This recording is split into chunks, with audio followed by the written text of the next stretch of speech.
Hello প্রিয় শিক্ষার্থীরা, আসসালামু আলাইকুম সবাইকে। সবাই কেমন আছো? আশা করছি প্রত্যেকে ভালো আছো।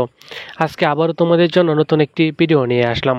এইচএসসি পরীক্ষা 2024। আজকের এই ভিডিওতে থাকছে তোমাদের জন্য দারুণ 4টি সুখবর। কী সেই সুখবর জানতে হলে আজকের ভিডিওটা সম্পূর্ণ দেখতে হবে। তার আগে তোমাদের কাছে বলে রাখি, তোমরা যারা এই চ্যানেলটাতে একদমই নতুন রয়েছো, চ্যানেলটাকে সাবস্ক্রাইব করোনি, তারা এখনই চ্যানেলটাকে সাবস্ক্রাইব করে নোটিফিকেশন হলে ক্লিক করে দাও। তাহলে কিন্তু এইচএসসি পরীক্ষার বিষয়ে তোমরা সকল ধরনের তথ্য জানতে পারবে।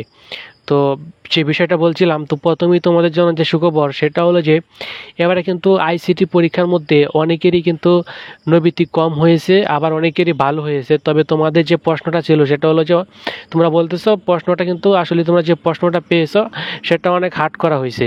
তো প্রশ্ন হার্ড করা হয়েছে, ঠিক আছে। এই জন্য কিন্তু এর আগের ভিডিওতে আমি তোমাদেরকে বলেছিলাম যে দেখো, নৈবিত্তিকে যদি খারাপ হয় সমস্যা নাই, কিন্তু খাতার মধ্যে যদি বেশি নাম্বার পাও, দুটা মিলে পাস আসলে অনেক সময় কিন্তু দিয়ে দেয়। কিন্তু খুব বেশি রেজাল্ট খারাপ হলে কিন্তু 1-2 নাম্বার বাইরে দিতে পারবে না, তোমাদের কিন্তু গ্যাস মার্কও দেওয়া হয়।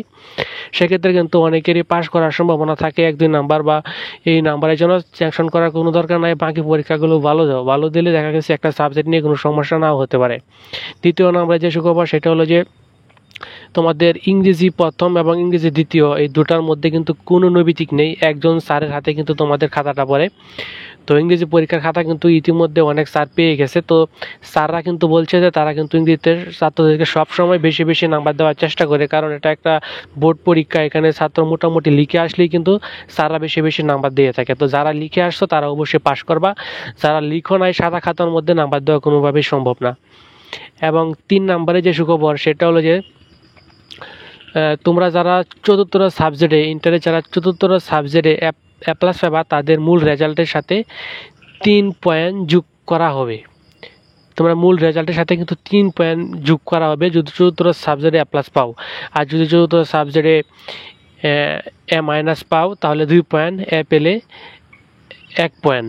এভাবে কিন্তু 3 পয়েন্ট যোগ করা হয়, অর্থাৎ এ প্লাস এ মাইনাস এই 3টা রেজাল্ট করতে পারলে কিন্তু 3 পয়েন্ট যোগ করা হবে। অর্থাৎ এ প্লাস পেলে 3 পয়েন্ট যোগ করা হবে, এ পেলে 2 পয়েন্ট যোগ করা হবে, এ মাইনাস পেলে 1 পয়েন্ট যোগ করা হবে। এবং সর্বশেষ তোমাদের জন্য যে সুখবরটা সেটা হলো যে তোমরা যারা 2024 সালে এইচএসসি পরীক্ষা দিয়ে এ প্লাস পাইবা বা 4.98 এরকম রেজাল্ট করতে পারবা, তোমাদের জন্য বৃত্তির ব্যবস্থা করা হবে। তোমরা বৃত্তি হিসাবে কিন্তু টাকা পেয়ে যাবে 5 থেকে 10 হাজার টাকার মতো। আর যারা পাস করতে পারবা তাদেরকেও বৃত্তি দেওয়া হবে, তাদেরকে সাধারণ বৃত্তি দেওয়া হবে।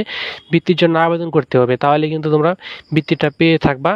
তো এই ছিল আজকের ভিডিও। তো ভিডিও ভালো লাগলে অবশ্যই একটি লাইক দিয়ে দিও। চ্যানেলে নতুন হয়ে থাকলে চ্যানেলটাকে সাবস্ক্রাইব করে নোটিফিকেশন হলে ক্লিক করে রাখো। আর অবশ্যই ভিডিওটা তোমাদের বন্ধুদের সাথেও শেয়ার করতে পারো।